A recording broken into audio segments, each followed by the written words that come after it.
Melina's voice rang clear in the quiet courtroom, smooth and practiced, claiming Ethan wanted to live with her. I gripped the bench, my knuckles widening. 8 months after losing my son, David, I sat here fighting for his boy, my 12-year-old grandson, Ethan. His shoulders stiffened in that stiff navy blazer, too grown up for him, but Melina had insisted he look proper. The same Melina who forgot to wash his school clothes or didn't notice when he wore the same t-shirt for 3 days. Judge Carlton, his silver hair and weary face showing years of courtroom battles, adjusted his glasses and looked at Ethan. Is that true, son? Do you want to live with your mother? Silence fell heavy. My lawyer squeezed my hand, but we both knew courts lean toward biological parents. Despite Melina's neglect, despite Ethan staying with me more than her these past months, she was still his mom. Ethan stood, all gangly limbs and a voice that sometimes cracked. He had David's eyes, and seeing them sent grief crashing through me. Your Honor, he said, steadier than I expected, can I show you something first? He pulled out the phone I'd given him for his birthday, after Melina forgot his upgrade appointment, again. I recorded something last night. It might help explain things. Melina's calm mask slipped. Objection, Your Honor. He recorded me without permission. That's illegal. Judge Carlton cut her off, voice firm. Ms. Reynolds, in family court, I can decide what evidence matters, especially from the child involved. I'll hear it first. He nodded at Ethan. Go ahead, son. Ethan hit play, and Melina's sharp voice filled the room, not the polished tone she used in court, but cold and impatient. Stop packing, Ethan. You're not going to your grandmother's tonight. But Mom, you said I could when you and Brandon go to the concert. Plans change. Brandon says it looks bad if you're always over there. After this custody mess, you won't see her as much. But, no buts. You're just like your dad, always complicating things. Once this is over, we're moving to Phoenix with Brandon. His new job comes with a house and a pool. You'll love it. What about Grandma and my friends and dads? Your grandmother's done enough meddling. You're my son, not hers. A door slammed, followed by Ethan's soft sobs. Judge Carlton's face stayed neutral, but his eyes sharpened as he stared at Melina, now pale. Ms. Reynolds, care to explain this? Melina's tears came fast, her voice trembling. Your Honor, losing David has been so hard. I say things I don't mean. Ethan knows I love him more than anything. I bit my tongue, tasting blood. 8 months of her neglecting Ethan, leaving him hungry at my door, ignoring his homework, canceling visits last minute. And now this act. Judge Carlton wasn't done. Ethan, is there more? My grandson nodded, hands shaking as he cued another clip. This is from later, when Mom thought I was asleep. Melina's voice came again, talking to Brandon, her boyfriend of 5 months. The lawyer says full custody gives us control over Ethan's trust fund for education and living. That old hag won't stop us. Brandon, smooth and sly, the house? David's insurance? The house is mine, but the insurance is mostly in Ethan's trust. Once we get custody and move to Arizona, we can take over as trustees. Danielle won't have a say. The judge's face darkened as the recording exposed Melina and Brandon's plan to tap into the money David left for Ethan's future. When it stopped, Judge Carlton removed his glasses, pinching his nose. The courtroom stayed quiet, the truth weighing heavy. 30-minute recess, he said. Then we'll hear final arguments. Outside, my lawyer whispered, that recording shifts everything, Danielle. Judges despise when money drives custody fights. I nodded, my throat too tight to speak. This wasn't a win, it was heartbreak. Ethan had to reveal his mother's coldness to protect himself. In the hallway, he slipped his hand into mine, a gesture he hadn't made since he was 9, too grown up for it. It nearly broke me. I'm sorry, Grandma, he murmured. I didn't want to shame Mom. You've got nothing to be sorry for, I told him, my voice firm. Nothing. Across the hall, Melina's eyes met mine, icy, calculating, nothing like the woman my son once loved enough to marry. Waiting to return, I thought of David, my kind, brilliant boy, who'd updated his will just before the accident, like he knew Ethan's future needed safeguarding. I thought of my daughter, Emily, flying from Seattle despite her grueling residency to stand by us. And I thought of Ethan, forced to grow up too fast these past 8 months.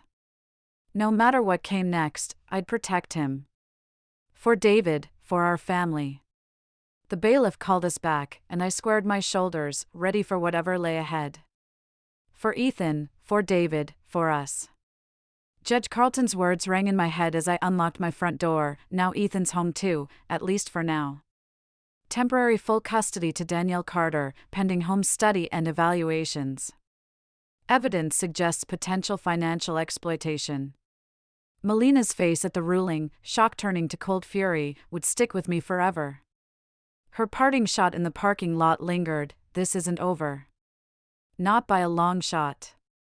Can I put my stuff in the blue room? Ethan asked, his voice cutting through the quiet as we stepped inside. That room, his since toddler days, had changed from nursery to a preteen hideout with space posters and sci-fi books. Of course, I said, forcing a normal tone, like this was just another visit, not a whole new life. Hungry? I can make grilled cheese. He nodded, dropping his backpack. Mom didn't, there wasn't much breakfast. She was busy getting ready for court. His casual mention of Melina's neglect hit me hard. How long had this been his normal? How much had I missed, trying to respect her role as his mom? While making lunch, my phone rang, Emily, calling from Seattle, desperate for news. I got temporary custody, I told her softly, with Ethan upstairs unpacking. But Melina's already planning to fight. Of course she is, Emily said, her voice tight with anger. Money's always been her focus. Remember how fast she wanted to sell the house after Dad died? I did. 6 weeks after John's funeral, Melina called it healing to downsize. David saw through it, a grab for cash, not closure. Good news, Emily added. I got 2 weeks off from the hospital. I'm flying in tomorrow to help. Relief flooded me. Emily, my sharp, determined daughter, took after her dad's logic and my stubbornness, exactly what we needed now. At 34, she was a force, and I knew we'd face this together. Mom! Ethan called from the doorway. Is that Aunt Emily? I handed him the phone, his face lighting up as they talked. Emily had always been his hero, teaching him to ride a bike when David was away, defending him when Melina blamed his math struggles on laziness instead of his dyslexia. My phone buzzed with a text from my lawyer. Melina's team wants an emergency hearing to overturn custody, claiming the recording was illegal and Ethan was coerced. Court next Tuesday. We're ready. My brief calm shattered. Of course Melina wouldn't let this go. David's trust fund for Ethan, $2 million from insurance and shares, with Emily and me as trustees until he's 25, was her real goal, clear from her recorded words with Brandon. Grandma, Ethan said, his voice suddenly too old for 12. He held my phone, face serious. Mom's calling. Should I answer? The court allowed phone contact, so I nodded, though I wanted to shield him from her tactics. Hi, Mom, he said, voice flat. I caught Melina's sharp tone across the kitchen, not her words. Ethan stayed calm, listening. No, I wasn't coached. It was the truth. No, Grandma didn't make me record it. I did it because, he paused, then said firmly, I don't want to move to Phoenix with Brandon. I want to stay here, in Dad's house, my school, with Grandma and my friends. Another pause. I know you're my mom. That doesn't mean, his face darkened. That's not fair. Dad wouldn't want. Whatever Melina said made him wince. He handed me the phone and walked out, shoulders stiff with held-in pain. Melina, I started, keeping my voice steady despite my anger. "You turned my son against me," she hissed, dropping all pretense. "Congratulations, Danielle." "Ethan recorded it himself and chose to show the judge," I said calmly. "If you don't like how you sound, maybe look at your own actions, not blame a 12-year-old or me." "This is temporary," she snapped. "No judge will pick a 67-year-old over a real mother." Her dig at my age stung. I'm healthy, active, but the age gap between my kids made me older than most grandparents of 12-year-olds. She'd use it in court. "I'm not replacing you," I said, staying composed. "I'm giving Ethan stability while you figure out what matters." "My son matters." "Does he?" "That recording says the trust fund does." Silence crackled with her rage. Then, in a low, icy whisper, "You don't know who you're dealing with, Danielle." The call ended. I stood in my kitchen, phone still at my ear, a chill creeping up my spine. In 8 months since David's death, I'd seen Melina shift from grieving widow to neglectful mom to cunning adversary. What would she do now that her money plans were blocked? Upstairs, Ethan's guitar played halting notes of a song David taught him, grounding me in what mattered most. My phone buzzed, Emily texting, "Flight lands 10:15 a.m. tomorrow." "Don't worry, Mom. We've got this." I exhaled, making grilled cheese, clinging to routine to shield us from the storm I knew was coming. Ethan needed stability, and I'd give it to him, no matter what Melina tried next. Carrying lunch to Ethan's room, I thanked David silently for his foresight in naming Emily and me as trustees of Ethan's trust. Without that, Melina might have drained the funds meant for his future. It gave us leverage, but I still wondered how far she'd go to grab Ethan's money. Emily burst into the house the next morning, her energy lifting the air. My daughter, a pediatric surgeon, was fierce and focused, always protecting those she loved.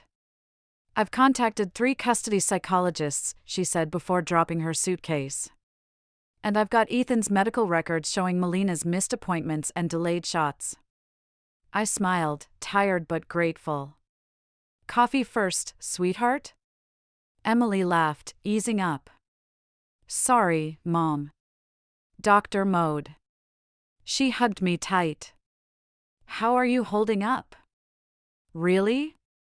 "I'm managing," I said, heading to the kitchen. "I'm worried about Ethan. He's trying so hard to be strong." Ethan was at school, his first day back since the hearing. I offered him a day off, but he refused, echoing David's serious tone, "Education comes first." It broke my heart. "Where's Melina staying?" Emily asked, taking the coffee. "Her house," I said, sinking into a chair. "The judge gave me custody, not the house, though Ethan's trust pays the mortgage, per David's will." Emily's jaw tightened. "So she's living off Ethan's inheritance while scheming for more." My phone rang, Patricia, my lawyer. "Danielle, Melina's filed a motion claiming elder exploitation." "What?" I nearly laughed at the absurdity. "She says you're using Ethan to tap his trust fund and wants a full audit." "That's ridiculous," I said. "Emily and I only use trust money for the mortgage and Ethan's tuition, exactly as David wanted." "The records will prove that," Patricia said. "But it's a smart move. It shifts focus from her plans to false claims against you." "There's more," she added. "She wants supervised visitation for you, saying you're turning Ethan against her." "That's nonsense," I snapped. "I've never badmouthed Melina, even when she cancelled plans or left him waiting." "I believe you," Patricia said gently. "But the court will investigate. Expect a guardian ad litem and home visits." I told Emily, who fumed. "This is Darvo, deny, attack, reverse victim and offender. She's accusing you of what she's doing." "The audit doesn't scare me," I said. "We've been careful." "But saying I'm manipulating Ethan? That hurts." I shook my head. "I've avoided criticizing her, despite everything." Emily softened. Mom, anyone who sees you with Ethan will know you're his anchor. She paused. We need to prep Ethan. This could get messy. I glanced at the clock, school ended soon. He needs to know things might get tough. Let me pick him up, Emily offered. I'll take him for ice cream, soften the talk. It'll feel less heavy from his cool aunt. I nodded, grateful. Emily's bond with Ethan, built on science projects and secret handshakes, had grown even stronger since David's death, filling gaps Melina left. While Emily went for Ethan, I called Diane, my neighbor and confidant. She's claiming what? Diane gasped when I explained Melina's accusations. Danielle, that's outrageous. You've practically kept Ethan fed while she's off with her boyfriend. The court only sees evidence, I said. Then we'll get more, Diane insisted. I've seen Ethan arrive hungry, no food at home. I've watched Melina ditch him for days. The whole neighborhood knows her neglect. Would you make a statement? I asked Diane cautiously. Dragging others into this mess felt wrong, but I was desperate. I'll do more, Diane said firmly. I'll get the whole neighborhood to speak up, Patels, Rodriguez's, everyone. We've all seen Melina's neglect. It's time to tell the truth. When Emily returned with Ethan, his mint chocolate chip ice cream easing the sting of bad news, I had emails from 5 neighbors detailing Melina's failures and my steady care for Ethan. Grandma, Aunt Emily says Mom's lying about you, Ethan said, stepping into the kitchen, his face set but troubled. I can tell the judge the truth. I have more recordings. I glanced at Emily, worried about Ethan being caught in this ugly fight. What recordings? She asked gently. Mom forgetting to pick me up from school. Leaving me alone all weekend with just $20 for food. Her and Brandon planning to sell Dad's watch collection, meant for me later. He held up his phone. I've recorded everything since you showed me the voice memo app, Aunt Emily. My heart broke for Ethan, forced to track his own neglect, yet I felt proud of his cleverness. Ethan, I said softly, this legal stuff is for adults. You don't need to carry this. His eyes, too wise for 12, met mine. Dad said to stand up for what's right, even when it's tough. I won't let Mom hurt you because of me, Grandma. David shone through him so clearly, tears stung my eyes. Emily, seeing this, suggested Ethan show her his latest science project upstairs, giving me a moment to breathe. Alone, I stared at my laptop, financial records, neighbor statements, Ethan's recordings. How did the woman David loved become this enemy, ready to ruin us for money? A chill hit me, wondering what Melina would do when she learned the neighborhood was against her. Ethan was documenting her, and her lies were crumbling. I feared her next move would be worse than anything we'd faced. At 3 a.m., a crash woke me, shattering the silence. Heart racing, I grabbed my phone and called 911. Someone broke my front window, I whispered to the dispatcher. My grandson's here. Please hurry. I checked on Ethan, still asleep, thank God, then crept downstairs. Glass sparkled across the living room floor, a brick in the middle with a note, drop the case or worse. Police arrived fast, noting the brick, note, and window, but stayed neutral when I mentioned Melina. We'll look into it, Mrs. Carter, an officer said. Without witnesses or cameras, it's hard to pin down. By morning, Emily had set up a security system, cameras watching every angle. Ethan, wide-eyed, asked, Mom wouldn't do this, right? Throw a brick? I chose my words carefully. I don't know, sweetheart. People make bad choices when desperate. It was Brandon, Emily said quietly, out of Ethan's earshot. Melina's too sly for something this messy, but he'd think bullying works. I called Patricia, who filed for a restraining order and used the incident as proof of their desperation. This helps us, she said. It shows how far they'll go. 2 days later, Melina struck again, not with bricks, but worse.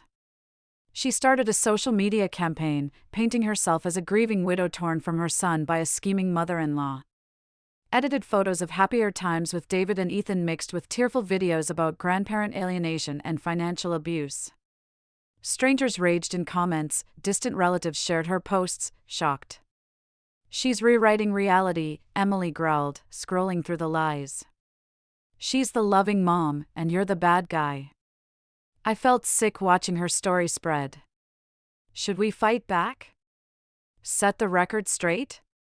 Patricia said no. Courts don't care about social media. Responding just fuels her and makes us look guilty. Save everything, but stay quiet. It was hard, especially when Ethan found the posts during a school project. "She's lying about you," he said, voice shaking. "And me?" "She says I was tricked, that I didn't choose you." I hugged him, his thin frame trembling. "The truth doesn't need to yell, Ethan. The judge will see it."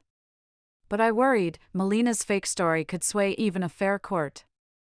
The next day brought another blow. Child Protective Services showed up, claiming I was neglecting Ethan's medical needs.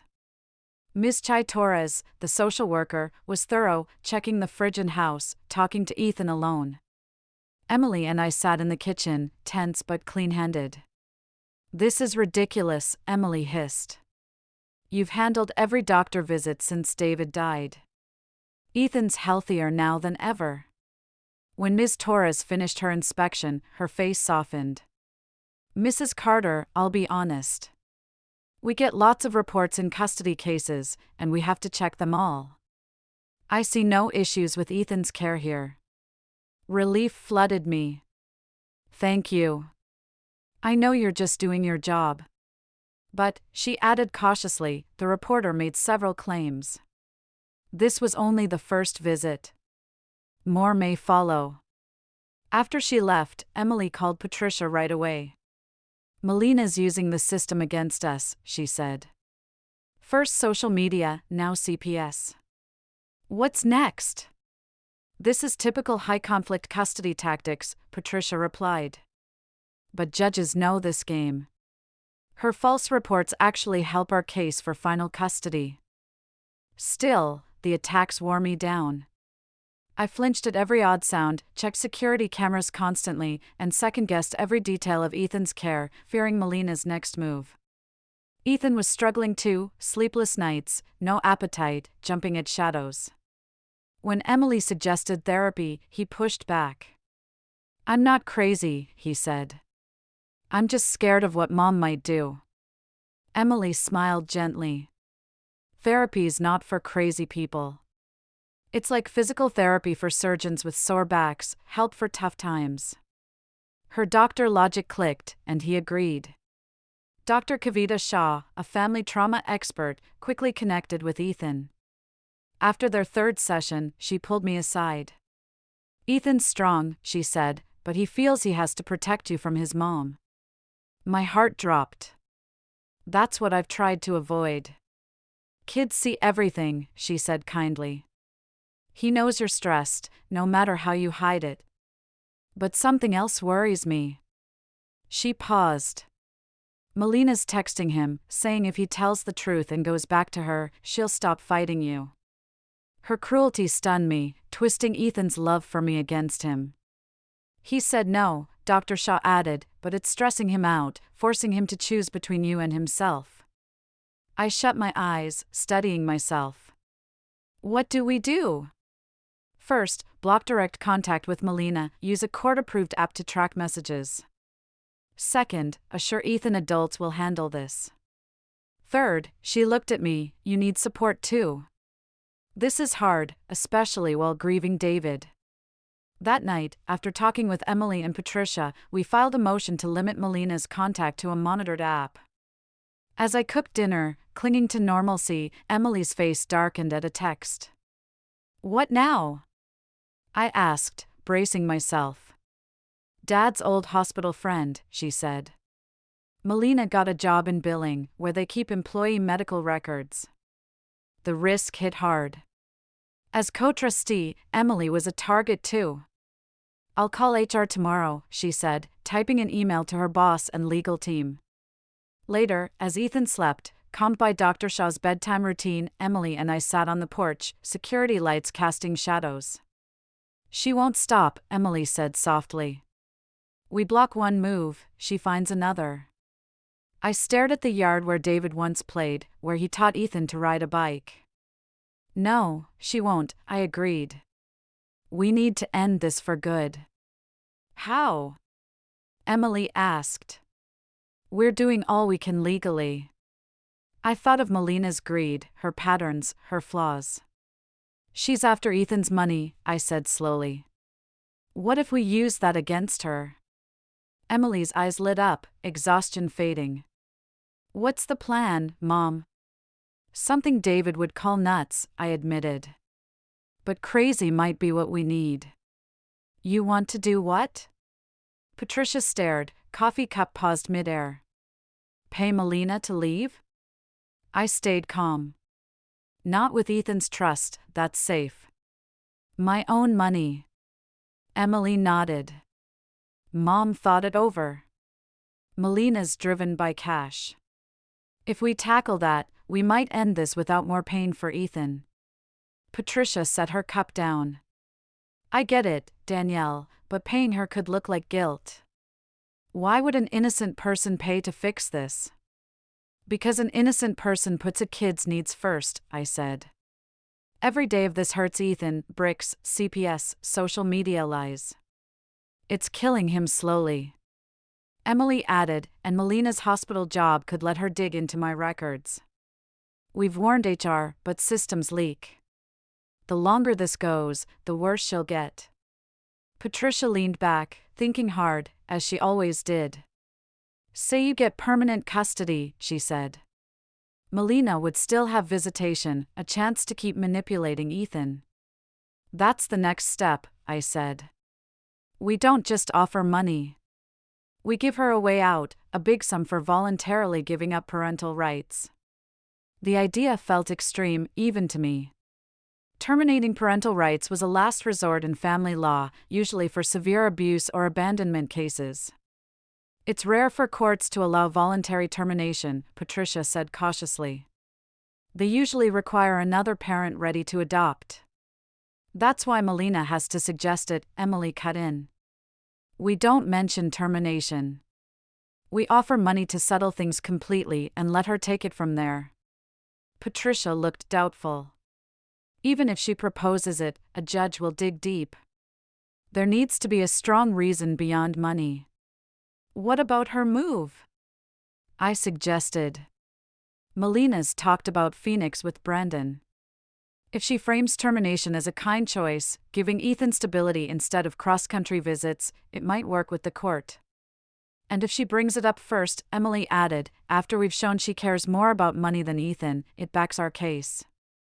Patricia tapped her pen, thinking. It's unusual, she admitted. But given everything, how would you approach her? Not directly, I said firmly. Too dangerous. We need a neutral third party to suggest it without linking back to us. I have an idea, Emily said slowly. Brendan's ex-wife works as a scrub nurse at my hospital. Their divorce was messy, mostly over money.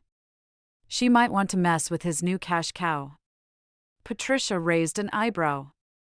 You want his ex-wife to be the go-between? It's creative, Emily said with a hint of Dad's dry wit. Surgeons are good at solving problems. It's risky, I admitted. But all our options are. This way, we control the story a bit. After an hour of hashing out details and risks, Patricia agreed to draft a vague settlement offer, money mentioned, but no hint of buying custody or pushing termination. It has to look like you just want peace, she warned as we left. Melina must suggest termination herself, documented cleanly, with no trace back to us. Driving home, the plan's weight hit me. Was I ready to basically buy Ethan's freedom from his mom? What would David think? You're doubting, Emily said, reading my face with Dad's sharp insight. Wouldn't you? I sighed. It feels dirty. It's practical, Emily said. Dad was a dreamer, but as a doctor, he knew triage. You tackle the biggest threat to save what matters. And if it works, I asked, if Melina agrees to walk away, what do we tell Ethan? That his mom traded him for cash? Emily gripped the wheel tighter. We tell him the truth, gently. His mom chose her own happiness over his well-being. Adults can fail kids, not because the kids aren't lovable, but because the adults are broken. That's heavy for a 12-year-old. He's already carrying it, Mom. We just help him make sense of it, or he'll wrestle with it alone. At home, Diane was with Ethan on the porch, watching him paint the railing, a task he chose, saying Dr. Shaw told him it helps process feelings. Great timing, Diane called as we walked up. First coat's done. Ethan's got an eye for detail. He looked up, paint on his cheek, his first real smile in days. Grandma, like the blue? It's like the treehouse Dad and I painted. His joy, tied to David's memory, hardened my resolve. Ethan deserved peace, not to be Melina's pawn for money. That night, after he slept, Emily called Brandon's ex-wife, framing it as one healthcare worker to another, worried about a kid in a toxic situation. 3 days later, as Ethan and I gardened, my phone rang, an unknown number. Danielle, Melina said, voice cool and steady. We should talk about a permanent fix, something good for everyone. I caught Emily's eye across the yard, where she was pretending to read but watching the cameras. I'm listening, I said, matching her calm tone, heart pounding with hope. Our plan's first step worked. Now came the tricky part, letting Melina think the worst idea was hers. Let's be realistic, Melina went on, confident, like she held all the cards. This fight's draining everyone, money, emotions. There's an easier way. I stayed quiet, a trick from my teaching days. Silence makes people reveal themselves. I'm thinking of moving to Phoenix with Brandon, she said after a pause. His job's a big step up, and honestly, there's too much pain here since David died. I hear you, I said evenly, giving nothing away. Ethan mentioned your plans to move. A slight pause. Yeah, that's part of it. Long-distance parenting would be tough, especially with how things are between us. I could sense Melina weighing her words, plotting her approach. It struck me, she said at last, that we could find a solution that works for everyone. Ethan's settled with you and Emily, happy at school, close to his friends. Moving him might not be best. Her sudden care for Ethan's well-being felt like a calculated act. I stayed quiet, letting her continue. Maybe we could make it permanent, she went on, her tone low, like sharing a secret. Ethan stays with you, and I start fresh in Phoenix. What are you suggesting, Melina? I asked, keeping my voice even, hiding any excitement. A clean break, she said quickly. I've looked into it. Did you know you can voluntarily give up parental rights if someone else, like family, steps up? There it was, the idea we'd hoped she'd pitch, framed as her own kind thought. Patricia had told us to let Melina spell it out clearly, to record her intent. That's a big step, I said neutrally. It's permanent. Exactly, she said, her voice growing eager. No more court fights, no more drama. Ethan stays where he's happy, and I move on without legal hassles. I see, I said cautiously. What would this look like in practice? A brief pause showed we'd hit the core of her plan. There'd be financial aspects, she said smoothly. I'd be giving up my role in Ethan's future, including managing his inheritance. You mean compensation, I clarified, making sure it was clear. I'd call it recognition of the sacrifice, she replied slickly. I'm his mom, after all. Stepping away deserves something.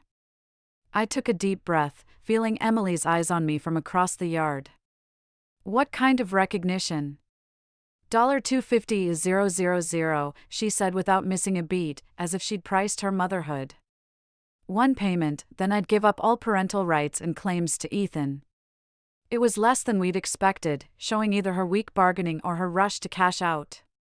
That's a lot, I said, buying time to think. I'd need to talk to my lawyer about whether this is even legal. Of course, she said easily. My attorney says it's unusual but doable. The key is showing the court Ethan's better off with you, while I'd avoid disrupting him by chasing my new life. Her polished story sounded selfless, a mom giving up her role for her son's sake, with money just a side note. But it was clear, she was trading Ethan for $250,000. I'll need time to consider, I said, not wanting to seem too ready despite the hope her offer sparked, and talk to Emily, since she co-manages Ethan's trust.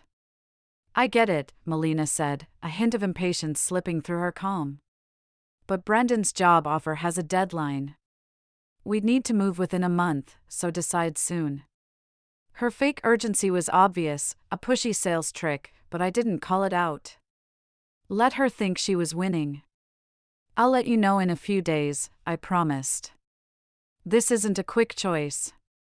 After hanging up, I joined Emily, who'd dropped her book Pretense. $250 is 000, I whispered, aware of Ethan nearby, for full termination. Emily's brows shot up. That's it? I thought she'd ask for twice that. She's eager to bolt, I said. Or Brandon's deal is more urgent than she's letting on. Counter-offer? Emily asked. I shook my head. No, we take her terms, but with rules. The money goes into escrow, released only after termination is final and she's in Phoenix, plus a non-disclosure agreement. She can't talk about this to anyone, especially Ethan. She'll want some cash up front, Emily predicted. Maybe a bit, but most waits until it's done. Otherwise, she could grab the money and stall. That evening, we planned our response with Patricia on a secure video call, ensuring every detail was legal and defensible. The court will examine this closely, Patricia warned. They need to believe termination is best for Ethan, not just easier for you adults. Her move to Phoenix helps sell that. She's not abandoning him, Emily said. She's admitting that making him choose between his life here and moving with her would hurt him. And the money, I added, is just practical, for giving up her say in Ethan's inheritance, not for termination itself. It was a fine line, but crucial to pass the judge's scrutiny. Later, I sat by Ethan's bed, watching him sleep, his face calm, free from the worry that haunted his days. His old stuffed dinosaur from David, given on his 5th birthday, was tucked under his arm, a reminder of his losses. Was I right to push for his mother's exit, flawed as she was? Or was I shielding him from years of her greed and manipulation? No choice was perfect, only tough calls with limited facts. But watching Ethan sleep, his face calm, I knew I'd do anything to keep him safe. If that meant paying Melina to leave his life for good, I'd do it. Some might call it cold or wrong. I saw it as peace, securing Ethan's future, just as David would have. Tomorrow, we'd start the plan. We were all in, for better or worse. We met at Starbucks on Main Street, a neutral spot Patricia picked, public enough to avoid drama, private enough for quiet talks. Emily insisted on coming, despite my worry about her limited time off. I'm a trustee too, she said firmly. And Melina won't play games with both of us there. We got there early, grabbing the best corner table. Patricia arrived soon after, her color-coded folders ready with our counteroffer and paperwork. Let me handle the legal talk, she whispered. If Melina tries emotional tricks, steer back to the deal's details. Melina walked in right on time with a polished man in his 50s, his sharp suit and slick smile screaming aggressive lawyer. Brendan stayed outside in the parking lot, a detail that felt revealing. He wanted the cash but not the dirty work of the deal. Danielle, Emily, Melina said curtly, dropping any fake warmth as she Saturday. This is Gregory Walsh, my attorney. After quick introductions, Patricia opened her folder. We've reviewed your client's offer to end parental rights with her move to Phoenix. We agree to the financial terms, with conditions. Walsh raised an eyebrow, surprised we didn't fight the amount. What conditions? Patricia slid over a document. It's all here. The $250,000 goes into escrow, 15% released when we sign, the rest after the court approves termination and confirms Ms. Reynolds' move to Arizona. Melina's eyes narrowed. That could take months. About 60 days, Patricia corrected. Uncontested termination cases move fast here when everyone agrees. Walsh scanned the papers. There's a non-disclosure clause. Standard for family deals, Patricia said smoothly. No one discusses the money publicly or with Ethan. Fair enough, Walsh said, still reading. But verifying the move is tricky. My client's timeline depends on her partner's job, which might shift. I saw his game, throwing up a fake hurdle to trade for a bigger win later. Patricia stayed quiet, seeing it too. The move is a must, Emily said firmly, speaking up. The court needs a solid reason for termination beyond money. Ms. Reynolds choosing a new life that disrupts Ethan's stability gives that reason. Melina's cool mask slipped. You're saying I have to move to Phoenix for this to work? Exactly, I said, holding her gaze. The court needs truth. You're moving for your career and life, knowing pulling Ethan away would hurt him. Calculation flickered in her eyes as she glanced at Walsh. And if our plans change after it's done? The deal has a 2-year non-residency clause for this area, Patricia said, pointing to the section. After that, you're free to live anywhere, but the move must be real and documented. Walsh whispered to Melina, her face tightening before smoothing out. Escrow works, he said after a moment. But we want 25% up front, not 15%, and clear rules on what proves relocation. We negotiated for 2 hours, hammering out details from court filing timelines to exact words for the judge. Melina's eyes kept drifting to Brendan in the parking lot, like she needed his nod. Finally, Walsh closed his folder. We've covered everything. I'll revise the agreement and send it by tomorrow afternoon. As we stood to leave, Melina spoke up. What about Ethan's stuff? His clothes, his gadgets? Her focus on Ethan himself, not money or law, surprised me. For a second, I saw a flicker of real care in her face. We can let you pack his things while he's at school, I said. Or we'll do it. Your choice. She paused, then nodded.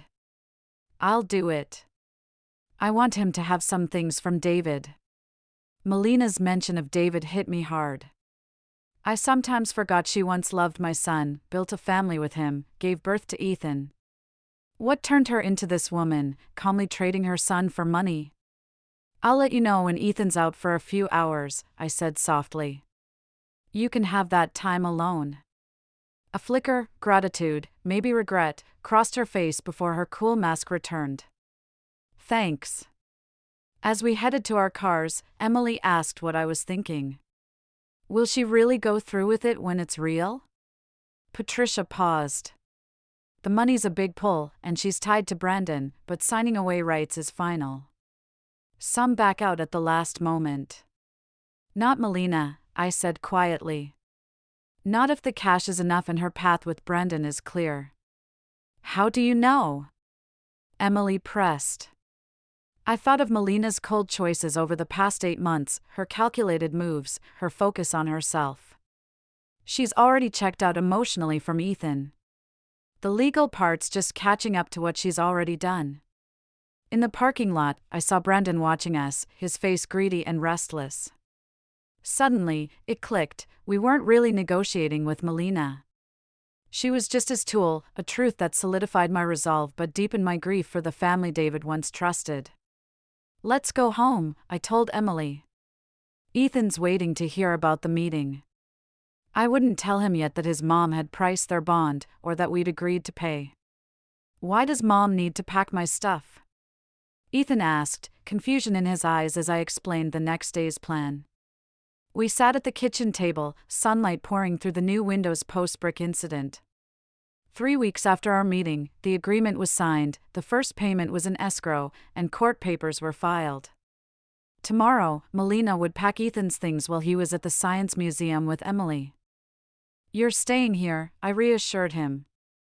But since your mom's moving to Phoenix, she's sorting your stuff at her house to decide what comes here for good. It wasn't the full story, but it was right for his age, as Dr. Shaw advised, easing him into Melina's move without mentioning termination. Ethan frowned, thinking hard, so like David. Does she have to go? Can't she stay and do normal custody? His words showed what I'd feared. Deep down, he still hoped to fix things with his mom. Despite her neglect and recorded greed, she was still his mother. That bond wasn't logical. She's made her choice, I said gently. She thinks moving is best for her future with Brandon. More important than me, Ethan said, his voice flat, hiding pain. I held back from agreeing or bashing Melina, as Dr. Shaw urged, letting him reach his own truths. I can't say what her priorities are, Ethan. I just know Emily and I will always give you a stable home. He nodded, still uneasy. Can I call her tomorrow to say goodbye before she packs? The request surprised me. Since the hearing, Ethan had barely wanted to talk to Melina, especially after her social media lies. Their court-ordered calls were short and tense. Sure, I said, grabbing my phone. Want to call now? He shook his head. Tomorrow's better. I just need to tell her something. His vague words worried me, but I trusted his maturity. He'd handled so much already, he deserved some control over his bond with his mom, even as it neared its end. That night, as Emily and I made dinner, I mentioned Ethan's request. Should we worry about what he wants to say? Emily chopped carrots with precision, thinking. He's not one to pick fights. Maybe he wants closure, answers he's scared to ask around us, or one last try to change her mind. The idea chilled me. Is it wrong to let him? Emily looked at me. If Melina picked Ethan over Phoenix and Brandon, wouldn't that be better for him? A mom who puts him first. Her words stopped me. Had I been so caught up in winning that I'd missed what Ethan needed? If Melina changed her mind, rejected the money, and chose real co-parenting, wouldn't that heal more than hurt? You're right, I admitted. If she chose him, I'd adapt. It felt like too simple a way to describe the shift it would demand, but it was true. She won't, Emily said softly, echoing my earlier thought. But Ethan needs to know he had every chance to keep that bond.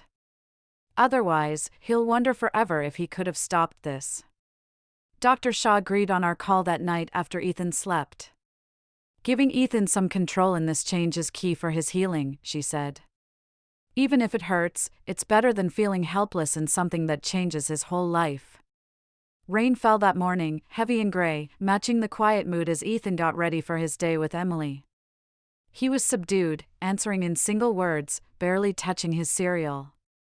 You can call your mom from the car before the museum, Emily said as they grabbed their coats. I'll give you space. Ethan nodded, gripping his phone tightly. At the door, he spun back and hugged me hard, catching me off guard. Love you, Grandma, he whispered, eyes glistening. Love you too, I choked out. Enjoy the museum. Once they left, I threw myself into chores, laundry, meal prep, setting up Ethan's room for good.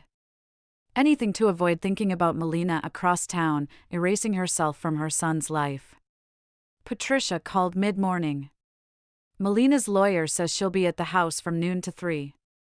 The termination hearing's set for 3 weeks from now. If all goes well, this wraps up before school starts. Any sign she's wavering?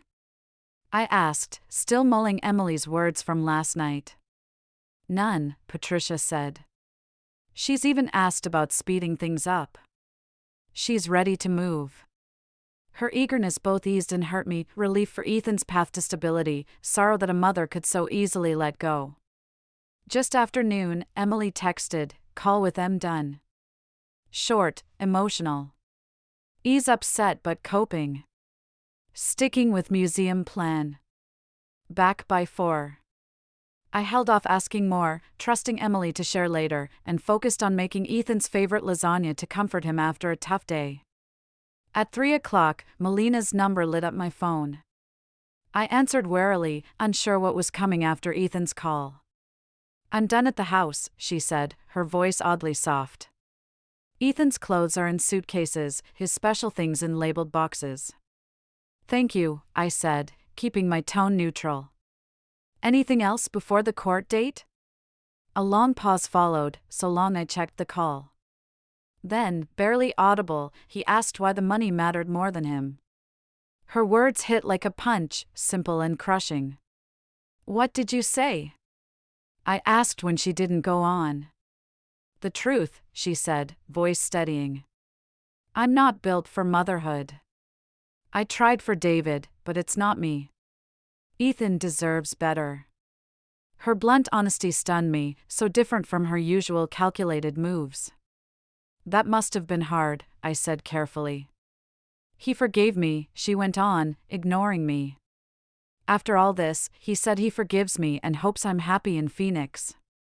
For the first time since David died, I heard real feeling in her voice, not the courtroom act, but raw pain, maybe a hint of who she could have been.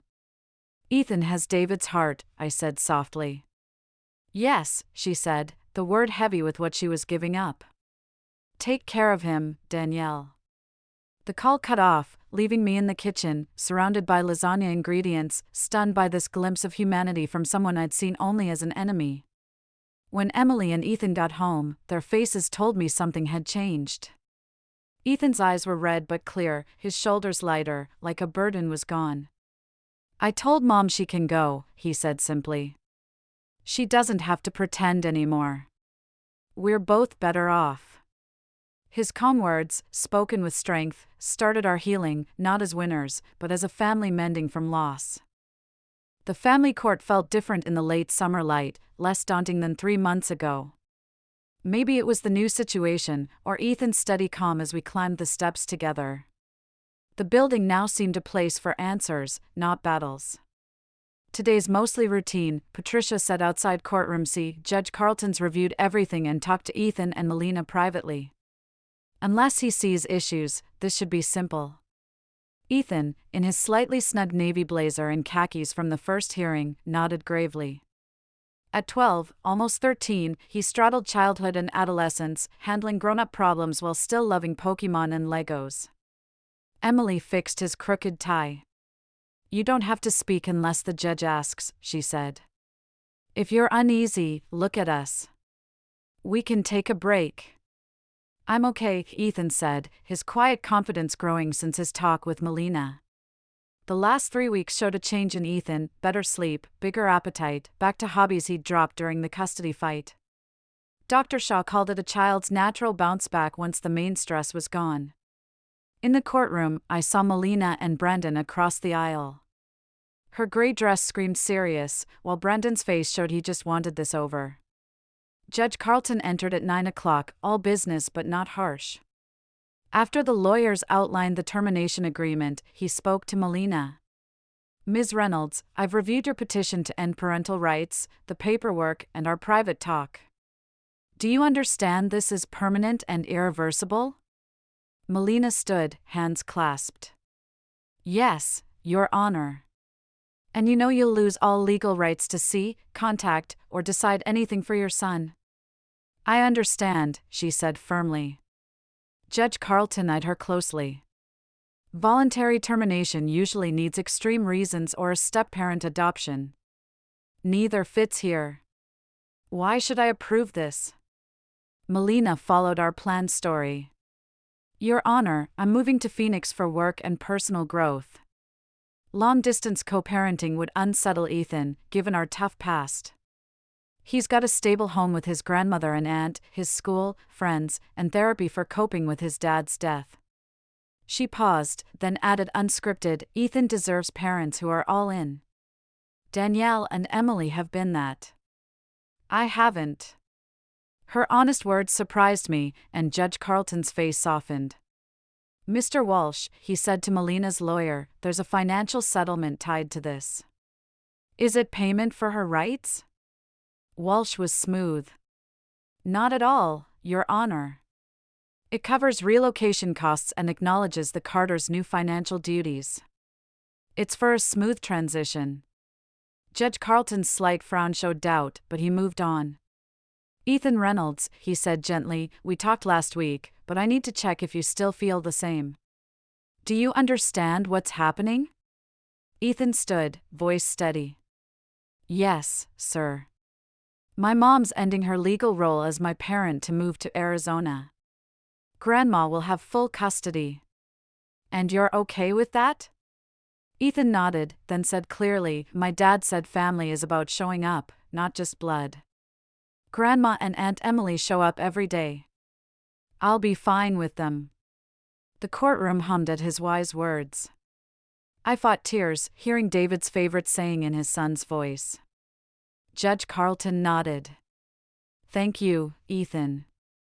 Sit down. He reviewed papers, then took off his glasses. After reviewing everything, guardian ad litem reports, evaluations, and interviews, I find this termination is in Ethan's best interest. He looked at Melina. Ms. Reynolds, is this your free choice, without pressure? Yes, Your Honor, she said. And Carter's, are you ready to take full legal responsibility for Ethan? We are, Emily and I said together. Judge Carlton gave a single nod. By state authority, I terminate Melina Reynolds' parental rights over Ethan David Reynolds, granting full guardianship to Danielle Carter, with Emily Carter as successor guardian. The gavel fell softly, but it changed everything, making official the family we'd been building since David's death. As we packed up, Melina approached, keeping her distance from Ethan. Our Phoenix lease starts next week, she told me. We leave Tuesday. I wish you well, I said, meaning it, my anger fading into something deeper, not quite forgiveness, but understanding her complexity. Melina nodded, then faced Ethan, unsure. He stepped up and offered his hand with quiet strength. Goodbye, Mom, he said. I hope you find what you need. Her face flickered, regret, relief, both, before she took his hand briefly. Take care, Ethan. You'll be amazing. She turned fast, joining Brandon, who'd stayed back. They left without a glance, their figures fading in the courtroom doorway, Melina exiting Ethan's life as finally as the gavels fall. Outside the courthouse, Ethan stood between Emily and me, squinting in the August sun. Is it really done? He asked, his voice small, softer than in court. The legal stuff is, Emily said, arm around him. The rest, figuring out our new life, that's a journey, but we're in it together. Walking to the car, Ethan matched my steps. Dad would be okay with this, right? He wouldn't think I gave up on Mom too soon. His words stung, a kid still checking if he'd failed his family. Your dad, I said gently, wanted you safe, loved, and happy above all. He'd be so proud of how you've handled this with kindness and strength beyond your age. Ethan nodded, seeming content. Can we get ice cream to celebrate? His simple wish, so normal, felt like our first real step forward. Double scoops, I promised with a smile. Driving away, I glanced at Ethan in the rearview mirror, staring out the window, thoughtful but not broken. We'd survived the worst storms, not without scars, but still standing. For the first time since David's death, I believed we'd do more than survive. We'd grow. A year later, I watched Ethan from his bedroom doorway, tweaking his science fair project, a sharp study on local stream water quality that won first at school and was headed to regionals. Are the graphs clear enough? He asked, nudging the poster. At 13, he'd shot up 4 inches, his voice cracking now and then, blending awkward adolescence with a quiet confidence from our steadier life. They're great, I said, hiding a grin at his perfectionism, so like David's. The colors make the data pop. He nodded, pleased with my old teacher's approval. Dad would have liked this, huh? He'd have been hooked, I said. Probably pushed for 3 more tests before you finished. Ethan's laugh, light and free, still caught me off guard. Aunt Emily said the same when I showed her my early results. She wanted me to add watershed stuff. His casual mention of David and Emily showed his healing. Emily, now at Seattle Children's Hospital with published transplant research, stayed close with monthly visits and weekly calls. David would have beamed with pride. Dinner's in 20, I reminded him.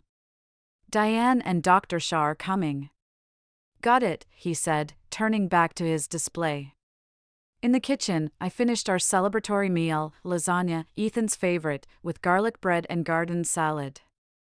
Cooking had become our ritual, one of many in our rebuilt family.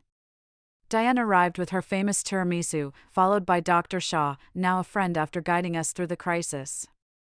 Over dinner, talk flowed, Ethan explaining his project science, Diane sharing funny cruise stories, Dr. Shaw describing her new kids' art therapy program. I meant to tell you, Dr. Shaw said during a lull. Ethan's anonymized case study got accepted for a national conference on childhood resilience. His story teaches professionals how kids adapt with support and truth. Ethan perked up. My story's helping other kids? With your grandma's okay, Dr. Shaw said. Your journey shows how kids can heal with the right care.